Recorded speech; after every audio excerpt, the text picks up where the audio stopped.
Ay, palibre naman dyan. Huwag naman ganun. Sa reactor natin na pwede magawa ng reaction video, yan si Cool Win.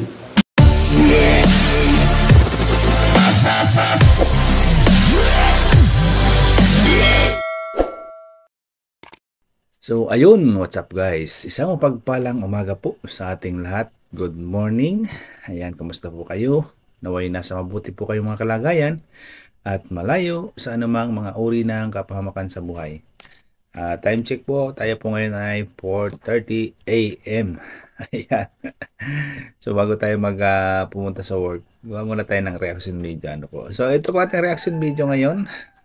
Ay tungkol po doon sa sinabi ni Kuya Bal na petsa ng pagpunta nila ng Hong Kong at sino-sino nga ba ang mga makakasama. Ano po, at alam niyo po guys, may babala po si Kuya Bal sa mga sasama.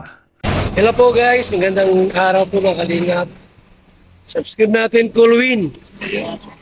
Pumunta pa ng Gumaka po para may meet tayo, Cool Win. Salamat po. Salamat po Kuya Bal. I-subscribe po ang kanyang channel, Yun. Cool Win.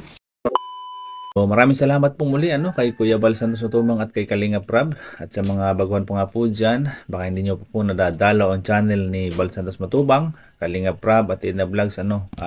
Please dalawin po natin, panoorin po natin yung mga videos at napakalaking tulong po niyan. Sa simpleng panonood po natin ay para na rin po tayong nakatulong sa kanilang mga tinutulungan. Okay, ayan, ito na nga po guys. In-announce na nga po ni Kuya Bal kung kailan ang tamang pitsa na pagpunta nila ng Hong Kong. Panoorin po natin ito. February 8 pala yung 8 to 13 ang trip to Singapore. Ay, Singapore ba yun? Hong Kong, Hong Kong.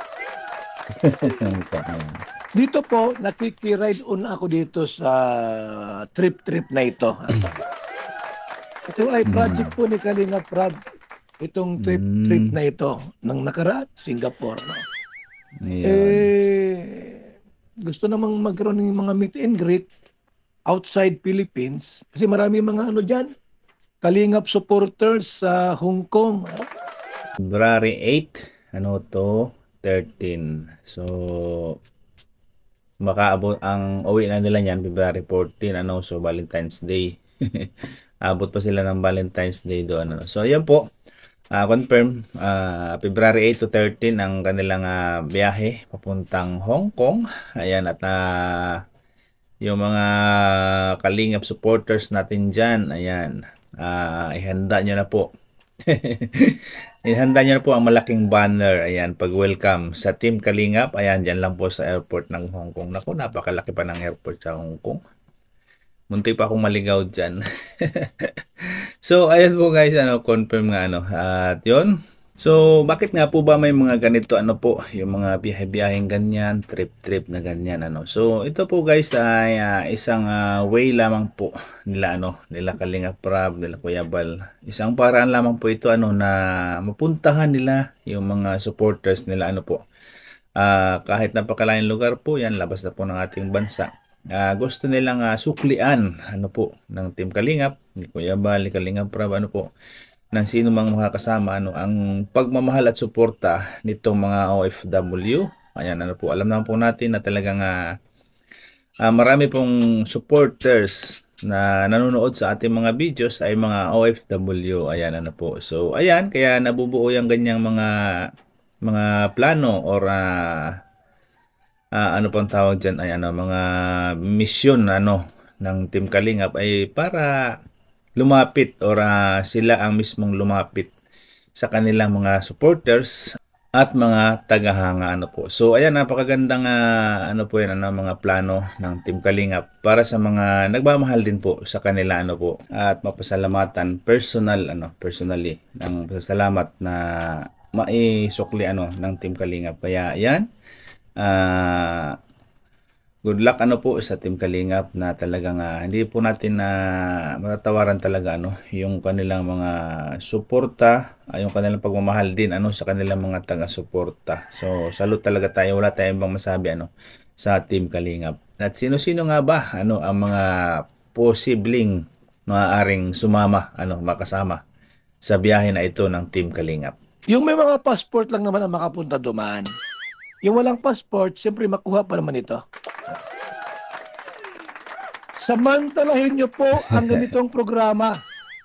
Sa Ayun, mga Kalinga tama. partners dyan na meron namang kinikita sa YouTube nila, ilaan yung time po nindo. Mm.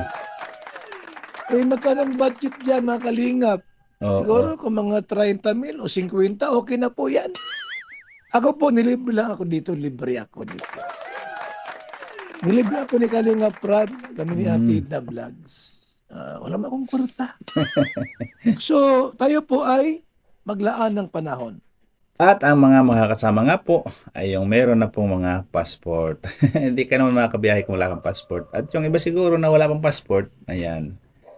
Magkuha na kayo ng passport nyo kung porsigido kayo at desidido na sumama sa trip or mission trip na yan na iyan subalit kailangan ay meron kang ayan kailangan ay meron kang sariling baon lalo na kung tama yung sinabi ni Kuya Bal lalo na kung kumikita ka naman na sa iyong YouTube, ayan ay paglaanan mo yan. Meron pang 2 buwan, may 2 buwan pa may 2 buwan pa para ipon-ipunan mo yan. Siguro yung iba dyan nag-ipon-ipon na kasi lalo na kung mga nandun sila sa lighthouse, alam na nila yung mga ganyang mga plano.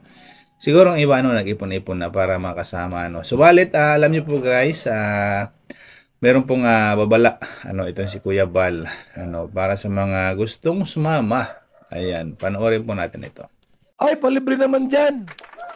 Huwag naman ganun. Huwag tayong Tama. laging umasa sa libre. Maglaan ng pundo. Huwag umasa. Kuya Bal, Libre libre mo ako. Huwag ganun. Mag-ipon-ipon kayo. So ayun, narinig po natin yung parang babala ni Kuya Bal parang dinadaan lang niya yun sa joke pero yun po ay makahulugan yung sinabi na yun ni Kuya Bal alam naman natin si Kuya Bal mahilig yun sa mga reverse psychology kaya ayan yung sinabi niyang yun siguro parang patama yun doon sa iba hindi na po natin lalahatin meron siguro po siguro meron pong mga parang baka nanghihingi para lang makasama sa mga ganyang mission trip so yun po ay isang babala ni Kuya Bal huwag umasa sa libre. Ayan, ibig sabihin alam na po natin kung anong ibig sabihin niyan huwag naman po tayong masyadong umasa nga halimbawa yan nga kung gusto natin sumama sa mga ganyan pag-ipunan nga po at po tayong umasa sa mga sponsor nga parang gano'n di ba? Yun nga kung meron namang mga mag-volunteer mag-offer na kayang bukal sa puso na pag-offer Colwin, sumama ka sa Hong Kong, sagot ko ang ticket mo back and forth, ayan meron ka pang allowance yun, gano'n siguro. Yung gano'n lang po so pero yung sasabihin natin na tayo ay magpaparinig, manghihingi ay wag naman po.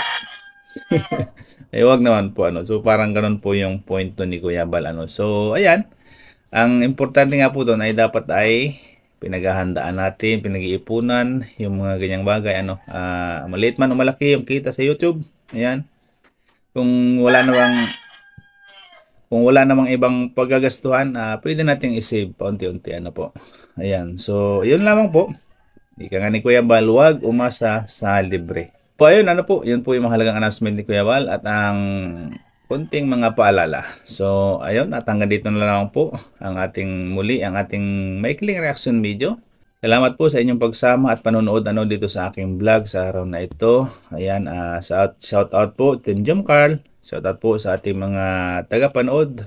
Yan lalo na po yung mga nasa ibayang dagat, mga OFW na ating mga tagapanood at yung mga nandito po sa Pilipinas. Yan, salamat po sa inyo. Salamat po sa panonood nyo palagi sa aking mga vlog. At mag-iingat po tayong palagi sa mga po tayong panig ng mundo naroroon. God bless po sa ating lahat. Bye-bye po.